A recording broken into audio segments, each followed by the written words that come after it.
Of course, the objective is to safely break the sound barrier. This would be the first time that XB1 accomplishes that feat. Previously, we've been to Mach 0.95, just 5% shy of the speed of sound. But we're going to do this today in a very special piece of airspace. We're going to take off, and climb to the east, and then turn around westbound and enter what's called the Bell X1 Supersonic Corridor. That's a special piece of airspace that's famously named after Chuck Yeager in the first ever supersonic flight of any aircraft back in 1947. We have special permission to perform this mission today from the Federal Aviation Administration. They've given us a special waiver to perform today's supersonic testing. This will be the first time any civil aircraft has ever gone supersonic over the continental United States. And as they taxi into position, Nick, we can see the two chase aircraft accompanying XB1. What's the role of the two chase aircraft specifically? So what we're seeing here right now, Geppetto's actually just doing some engine checks, final verification that everything is within band, within parameters, limits for all the three engines. The two chase aircraft today, they're really just airborne support for Geppetto, helping offload any tasks that are required, keeping eyeballs on the outside of the airplane. If we have something like an oil leak or something, Chase can see it immediately. So the value of having Chase airborne on any test aircraft is pretty well documented and well understood. So I'm going to take a moment here to talk about what you're seeing kind of at the bottom of the screen there. We're providing you with a bit of the telemetry, honestly a small fraction of what's coming off the airplane. But what you see there is we have the altitude on the, there's a mission time, we'll just run a clock when the airplane takes off, but then we have the altitude.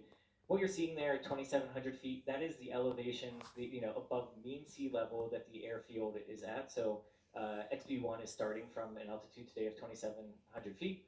The Mach 0.1 and then the airspeed that you see there in knots, that it's reading right now is having speed because the instrument actually has a minimum amount of, basically pressure that it can detect. So it always holds just a residual value of approximately 65 knots or Mach 0.1. As the aircraft accelerates, you'll start to see those numbers tick up. And Mach, again, is, you're seeing that in, right now, it's, Mach 1 is the speed of sound. So every tenth of a Mach is 10% of the speed of sound. Airspeed is in true airspeed, so that is going to be the aircraft speed. Test control, I show you in band for fuel. Okay, we're go, brake release. We're good for fuel. And that's the indication that XB1 is clear to take off.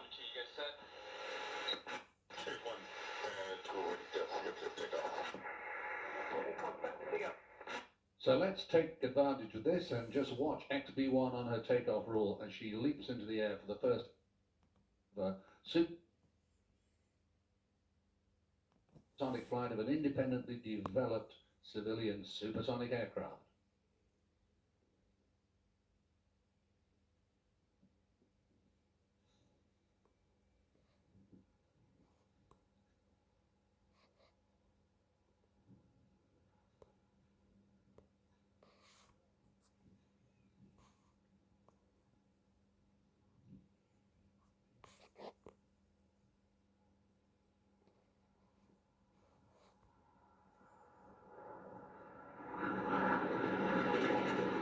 And she's airborne.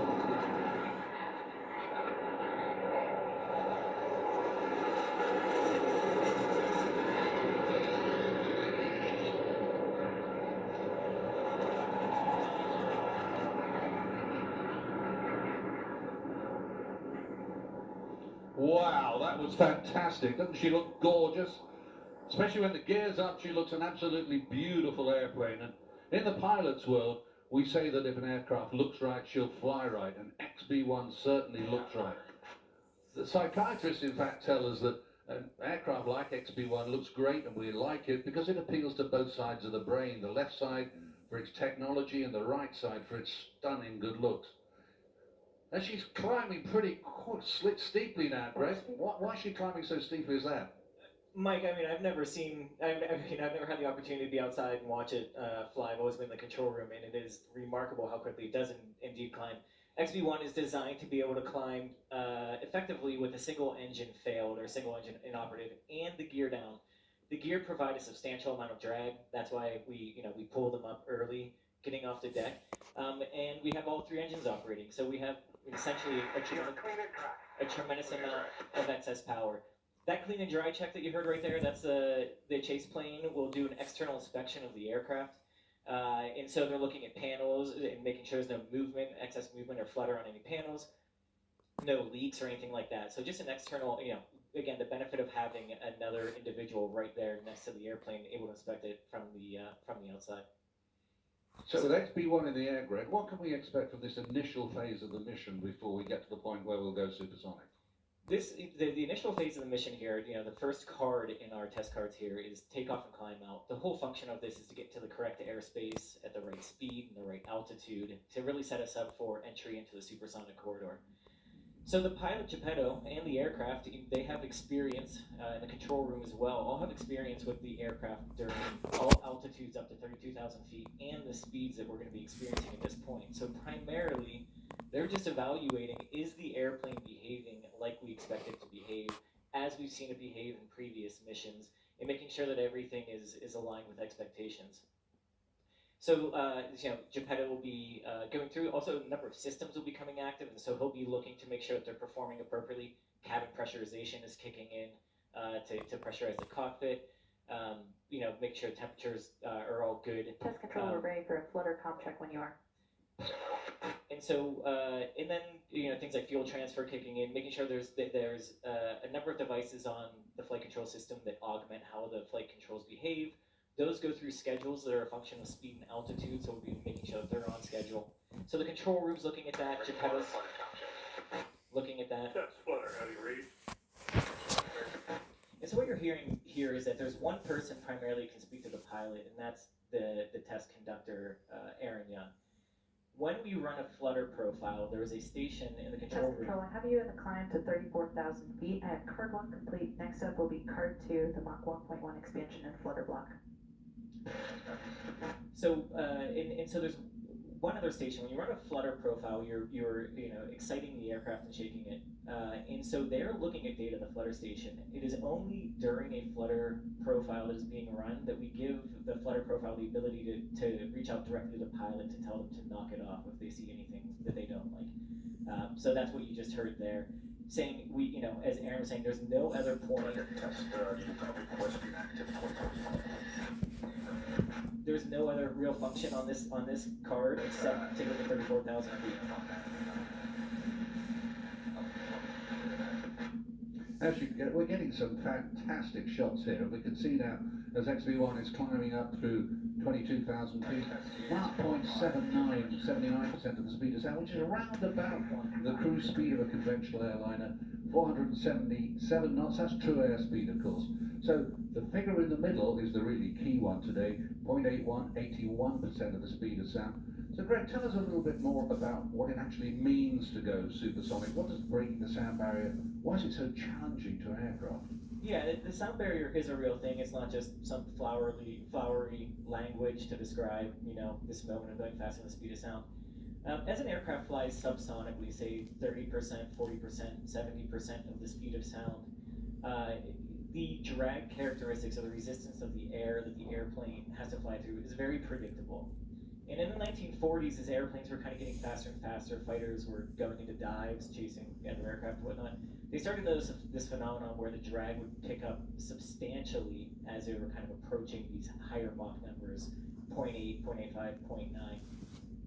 And essentially what's happening is that as an airplane flies through the air, it is displacing air, it is manipulating the air, and there are areas as the air transitions from nose to tail where air is being squeezed or compressed and slowed down, and areas where it's being expanded and sped up.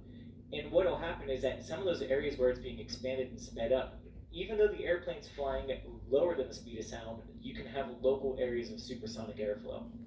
When you have supersonic airflow and it slows back down, there's a shock wave that forms behind it, and it's what happens, it's the effect of this shock wave. Test, you want to verify the transfer profile? Test control ready. The presence. F2, start 4 and 65, duration 1. So it's the presence of these shock waves and the effect that they have on the air and the airflow over the aircraft that actually creates this rapid rise in drag. And so as an aircraft is accelerating, say from Mach 0.85 to greater than the speed of sound, as you can imagine, more and more air starts to go supersonic, the shock waves are shifting on the aircraft, and even if you are going faster than the speed of sound, you can still have local areas that are slower than the speed of sound, like, the compressed at higher pressure areas. And so it's not only until you get kind of well beyond the speed of sound, Mach 10% above the speed of sound is what we're targeting today, when you can get some more fully developed supersonic flow across the aircraft, things clean up, there's less shock waves across the aircraft, and as a result, the drag starts to reduce on the backside of the sound barrier.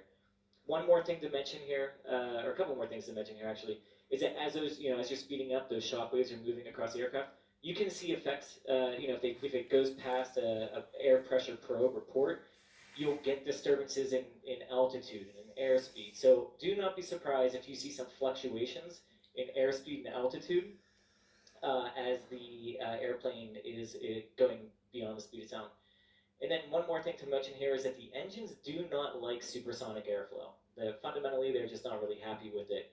And so the reason that the inlets are shaped the way they are, and the way you see this on common on fighter jets and other supersonic aircraft, is they actually develop and control these shocks, these supersonic, the shocks that slow the air from supersonic to subsonic, to slow air inside the inlet and to provide the engine with subsonic speeds, even though the aircraft is traveling supersonically. So that's one of the design features.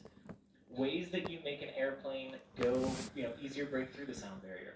One, add more thrust, right? You can always, more power, more better. However, that's not an efficient solution. So some really clever people in the 1940s, 1950s, 1960s discovered that through clever shaping of the aircraft, you can reduce that wave drag.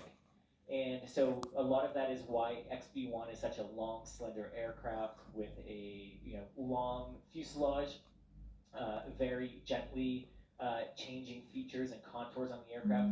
And the reason for that is to minimize the disturbance on the minimize the disturbance of the airflow in the airplane and the creation of those shocks. So hopefully that provides some insight as to a lot of the considerations that go into and the effects of breaking the sound barrier. Greg, that's fantastic. Also fantastic, these amazing air-to-air shots that we're getting. I mean, it's unbelievable that we're kind of looking over Geppetto's shoulder. And I'm glad to see you back with us, Nick. How are we getting these wonderful photographs? Yeah, that's right, Mike. So actually we have Starlink equipped in our Chase T-38 today. We're using a Starlink mini antenna that we paired with an aviation. Both with altitude and airspeed. We also have... Yeah, I think they're about to actually issue your go for Excel, so let's listen to the control room times. Test control your go for Excel to Mach 1.1. Go for Excel, Castro Gate. Castro Gate, go for Excel. So this is the really exciting part. Watch the Mach number in the middle of the screen. 3 engines and afterburner. Mach number's ticking up.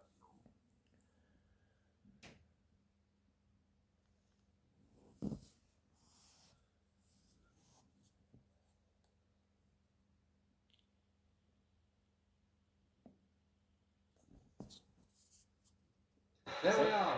XB1 is supersonic, faster than the speed of sound. We've got confirmation from the control room that she is supersonic. What a wonderful achievement. Geppetto and the whole team know what a really historic moment this is. The first civil aircraft independently constructed that has ever flown supersonic. And Geppetto is the first pilot ever to do it. It is really thrilling moment. And we can see that right now watching it. Nick, how do you feel? Fantastic. Mike, I've been working on this program for years.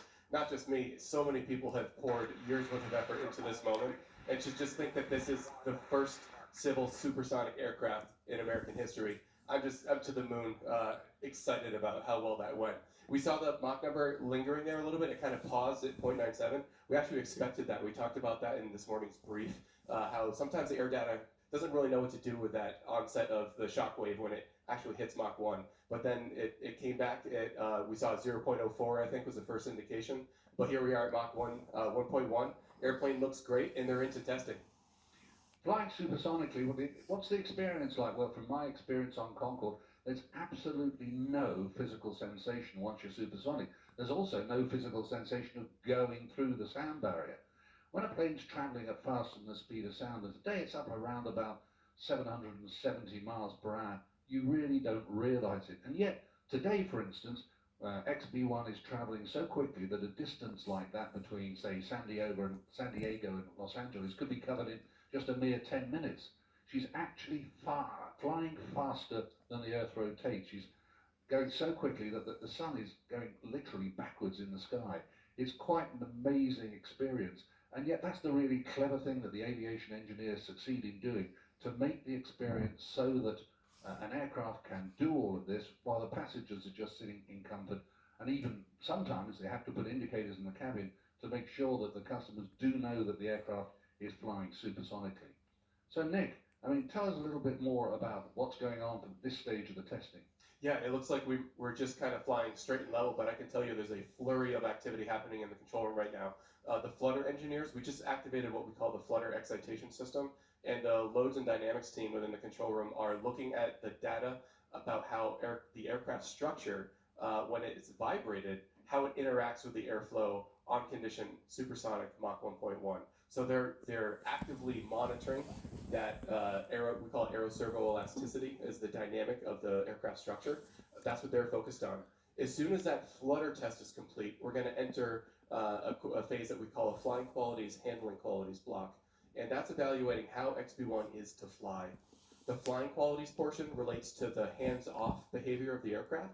Geppetto will actually disturb the airplane and roll, pitch, and yaw, and then he'll get actively in the loop for the handling qualities block and test what it's like to maneuver. Yeah, I'll just say right now we've decelerated back from the speed of sound, and the reason I believe that is for airspace considerations, which we only have a limited amount of airspace to work with here, which kind of limits how much testing we can get done on any one pass. So the team will look at some data here and evaluate and see if we want to make another pass to get into those handling qualities evaluations.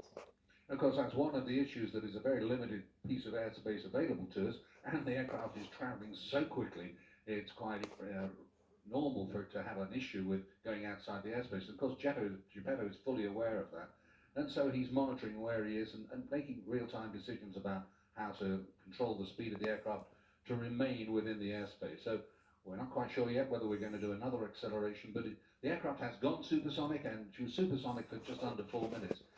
Greg, I saw your face when we went through the sound barrier. You must be absolutely thrilled. I mean, I can't be more excited. Obviously, you know, the mission's not over yet. The real moment of relief and excitement happens when the airplane gets back on the ground. But as Nick said, we've been working on this for a real long time, and we've thought about this moment. This moment has been a motivator for us for years now, and you know, it's just, these are one of those kind of like once, twice, kind of in a career moments if you're lucky. If you're lucky, you get these opportunities, and just incredibly thankful that you know, that we've had the team that we've had and been able to accomplish the things, you know, that got us to this point. And you know, I can see now that we're still at 34,000 feet. We're in the turn. We're heading back to the east, so I anticipate we're going to accelerate again to get some more data here. Would be my anticipation as we discussed in the brief this morning. So Let's so listen watch to the that control room there. Yeah.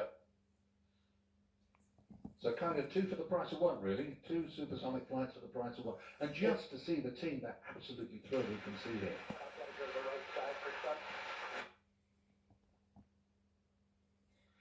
And there we are, supersonic again. Knock it off, knock it off, knock it off. Just going through the sound barrier, pop up to Mach 1.1, and then she'll probably come back down to route back towards the west and back towards home by routing over Edwards Air Force Base and then back to Mojave Sierra and Spaceport. So Nick, she's come back down through back to subsonic speeds. What happens next?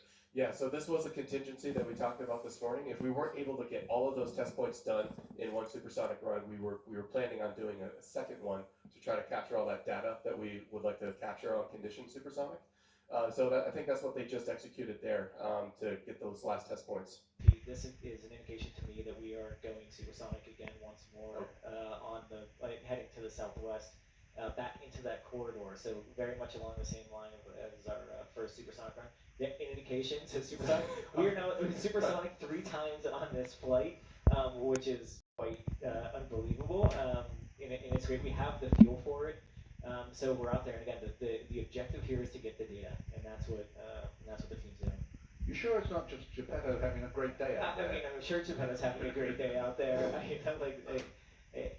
It's interesting because I know that Geppetto's been supersonic a lot of times in his life and in his experience with the F-18s, F-5s that he flies for Navy aggressor squadrons, etc. But I can promise you, no time has been more special than today. And I'm pretty sure he didn't expect to get three cracks at it. Yeah, so Mike, when I was out there at the fence line, I just took a moment just for me. I just watched it take off because every time that we've flown to date, I've been in the control room looking at data. So I had like myself a little Anakin Skywalker moment there. Let me look upon you with my own eyes, and it was truly emotional just to see the airplane fly for the first time.